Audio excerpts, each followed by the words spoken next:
bienvenue aux Femmes Rayonnantes Entrepreneurs Podcast où tu trouves des épisodes de 15 minutes ou moins avec des conseils, des astuces, des réflexions sur la prestation de services en ligne, l'entrepreneuriat digital, le leadership et des actions à mettre en place pour développer ton entreprise digitale.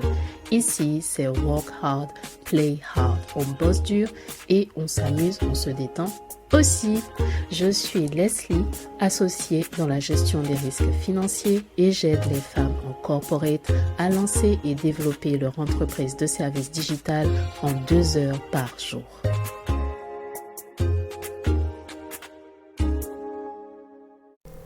Hello, rayonnante entrepreneur et bienvenue dans ce nouvel épisode.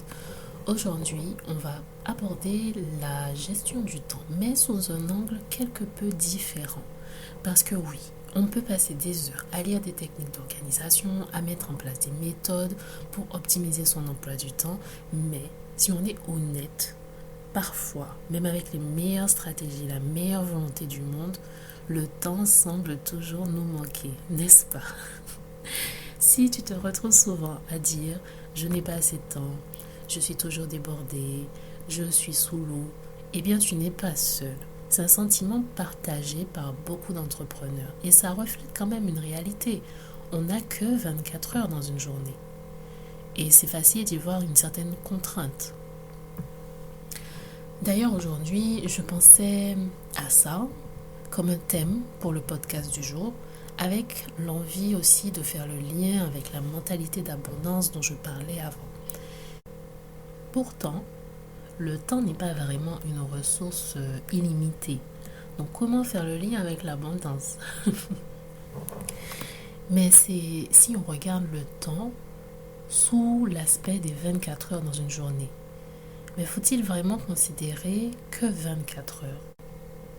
Si on parle d'un projet, il convient mieux d'envisager une période plus longue. Et si on a plusieurs personnes à bord de ce projet, est-ce que c'est vraiment uniquement le même nombre d'heures qu'on a à disposition?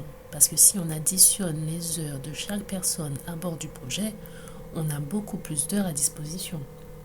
Peut-on vraiment dire que le temps est une ressource limitée vue sous cet angle-là? Honnêtement, je ne sais pas. Je n'ai pas la réponse toute faite à ces interrogations. Mais tout ça me mène à te poser une question fondamentale. Quelle est ta perception du temps?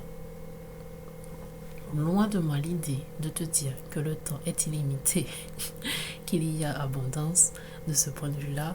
Loin de moi l'idée de t'en parler dans ce sens-là, parce que je n'ai pas cette impression-là moi non plus. Et plutôt que de lutter contre la réalité de cette limite de temps, pourquoi ne pas apprendre à composer avec? Il ne s'agit pas de tenter d'en faire plus dans un temps réduit, mais plutôt de faire mieux avec le temps dont on dispose.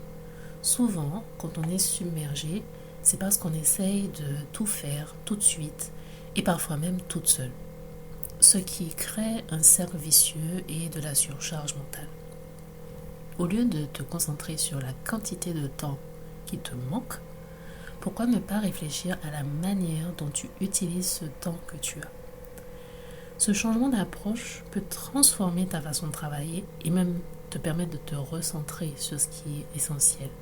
Bien sûr, il y a des jours où tu sentiras quand même que tu es débordé et c'est normal. Mais en prenant le temps de planifier intelligemment, de déléguer, de prioriser, tu peux mieux composer avec un temps réduit, avec un temps restreint. Après tout, on n'a pas tous et toutes envie de travailler des heures et des heures sur les choses, sur les projets, sur ton business. Parmi nous, parmi les entrepreneurs, les side business surtout, on préfère travailler avec seulement quelques heures dédiées. Et dans ce cas-là, tu es obligé de composer avec le temps que tu as attribué à ce projet. La gestion du temps, au final, c'est pas seulement des questions de technique, de méthode, etc. C'est aussi comment tu organises ton calendrier. C'est aussi comment tu perçois le temps. et comment tu fais avec tes priorités. Apprendre à faire de meilleurs choix pour pouvoir avancer malgré tout, malgré les contraintes. Ceci dit, ce n'est pas forcément évident et je suis bien placée pour le savoir. Si tu veux aller plus loin sur le sujet, je t'annonce qu'il y aura une masterclass sur la productivité et l'organisation qui arrive bientôt.